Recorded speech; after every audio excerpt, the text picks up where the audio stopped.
this is Jason Lipschutz at Billboard.com, and welcome to the Billboard.com live Q&A sponsored by MSN. We are here with Pittsburgh's own 23-year-old hip-hop phenom, Wiz Khalifa. Thanks for coming out, man. Hey, thanks for having me. Happy to be here, and happy to be all of those other things that you said I was, too. The hip-hop phenom in 23. 23, Pittsburgh's own. Yeah. Well, cool, man. Well, no, we appreciate you coming by. And, Absolutely. Wiz, in a little bit, is going to be answering fan questions that you tweeted in. And, you can still get in on the action. Just tweet at Billboard.com using the hashtag BBWiz.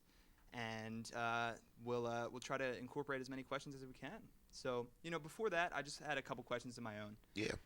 Starting off, you're coming off a crazy weekend. You were at the Roots Picnic on Saturday in Philly, and then Hot 97 Summer Jam yesterday in New York. How was Summer Jam, your first one? Yeah, Summer Jam was awesome. That was my first time performing and ever even being there, Right. It's a big deal. I'm on a big stage, opening for, these huge guys. I mean, like, I'm on the bill with them, but I was the first one to really get the people started. So it was a big responsibility, but I had a great time, and everybody who had feedback from it told me how much they loved it. So, and my outfit was great, so I was cool. What did you wear? Well, I had on a Dolce & Gabbana button up and like some dope Jordans, and I just felt really good about myself. I felt like I could fly. Yeah, it was the shoes. That's awesome. Well, and in April you play Coachella this coming week, playing Bonnaroo. Yeah. What's it like being on the festival circuit now and just playing to these massive crowds? It's great. I love it. The energy is so amazing because everybody's just so ready to have fun. And they're so receptive to it because of where they're at in the event and how it's all going down. So, it's just really fun. I feel like, my experience is kind of as close to being a fan as it can be for me because I'm just having so much fun out there. What's been the best one you played so far? They're all really unique. Coachella was awesome. Yeah. Summer Jam was really good. The Roots Picnic was really, really tight. Those are some of my favorites. Cool. And, also, Bonnaroo kicks off your Rolling Papers tour. Yes. You're going to be all across the U.S., and you're coming off a UK tour, college tour this past spring in the U.S. What's been the biggest difference between these tours now that, your debut, Rolling Papers, has dropped compared to the Wake and Bacon tour of last year? Definitely, like, the fan base is it's not really changing, but it's expanding. And, I get to see what songs people know from before, and then when I start performing the album, that's when people get really, really deep into it, So it's right where I want people to be at, where, they know the mixtape stuff and they know, some of my classic hits, but they're really, really excited about the new stuff as well. So that's like the biggest change, from the Wake and Bacon tours, the material that I'm performing and the response to it. But it's right where I want it to be at, though. You got people rapping along in the crowd. Yeah, man, singing with their eyes closed. Oh, no way. Yeah, dude, they get it in. It's really fun, and I have a lot of fun. I try to give them a whole lot of energy and, try to do different things for each tour so I'm not doing the same thing every time. But, keep it kind of consistent with what I'm used to.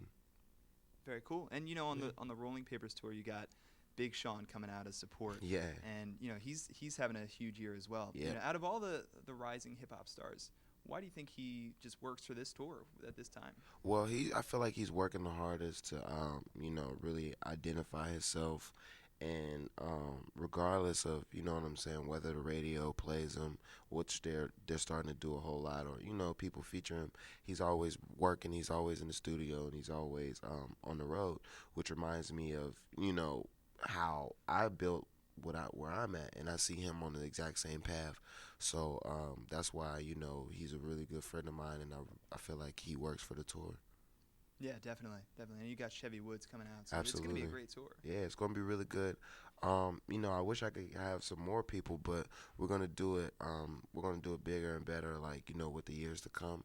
And Right. People's schedule's going to be freed up, and then we'll make it. So that's the big deal. Can't wait. Well, let's take a second to talk about just the year you've had. Starting with Black and Yellow, going #1 in February after climbing 18 weeks on the Hot 100. Can you just talk a little bit about how that song came together? Was it always like a fight song for the Pittsburgh Steelers? How did it come out? Well, it really just started because I needed a single at the time. It was when I freshly started. Whoa. You start over. It's when I freshly signed to Atlantic, and I was really just trying to figure out how I wanted, people to see me.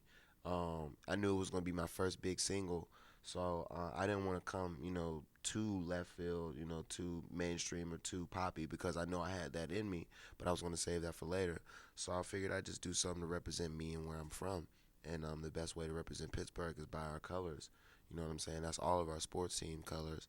And when I did the song, I just, pretty much just popped it out.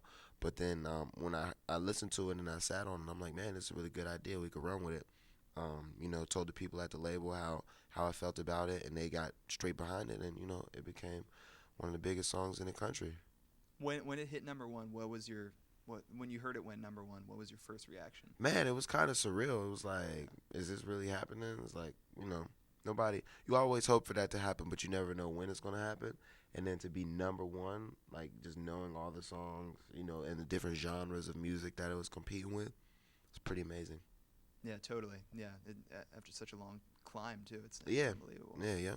The Super Bowl and all that stuff, that really helped out. All the different remixes and stuff like that really helped build the craze. You know what I'm saying? But at the end of the day, it was just a good record, and I'm happy with how it went.